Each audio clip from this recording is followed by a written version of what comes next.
In a small but peaceful town in eastern Nigeria, there lived three beautiful sisters, Anna, Sophia, and Laura. Their father, Mr. Johnson, was a retired teacher, and their mother, Mrs. Grace Johnson, sold fabrics in the local market. They weren't rich, but they had love, the kind that makes a home warm even when there's no light. Anna was the eldest. Bold, tall, and confident. Sophia, the second, had the kind of smile that could calm anyone's anger. And Laura, the youngest, was quiet and observant, the type who noticed every detail but spoke very little. Every night after dinner, the girls would sit under the mango tree beside their house, talking about their dreams. Anna would always say, "I'll be a lawyer.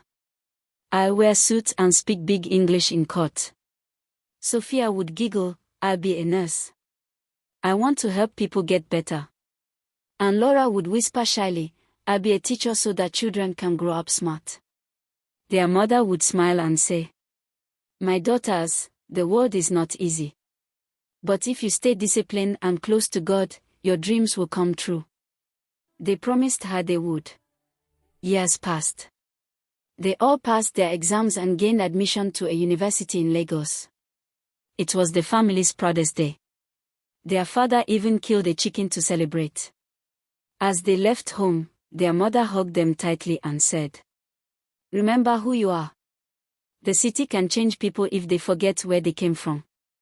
They all said, "We won't forget, Mama." But Lagos, oh, Lagos. The city that never sleeps.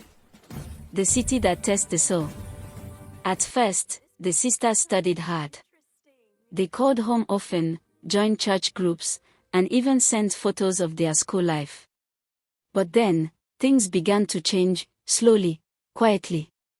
One evening, Anna met a group of rich girls at a campus party. They wore designer clothes, had expensive phones, and drove flashy cars. Anna was amazed. "How do you girls afford all this?" she asked one of them, a girl named Sandra. Sandra smiled and said, "You can't suffer in school when men are out there ready to spend on you." That one sentence changed Anna's destiny. At first, she only followed them to parties. Then she began to wear short skirts, heavy makeup, and post sexy pictures online. She started lying to her parents, "I'm studying with my friends," when she was really out in nightclubs. Sophia noticed and warned her. "Anna, this is not right. Mama will be so disappointed." But Anna laughed and said, "Sophia, wake up. Life is not about prayers alone. We need money to look fine." Slowly, the influence spread. Sophia joined her sister one night just for fun. Then another night. And another. Laura was left alone, confused and scared. But she loved her sisters, so she followed them too, though her heart never felt right about it. Soon, they became regulars at nightclubs and lounges across the city. Rich men began to notice them, men twice their age, men with wives and children. They were given gifts, phones, and money.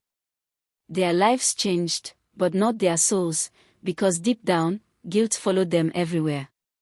At first, their parents didn't notice. Each time they called, the girls would lie.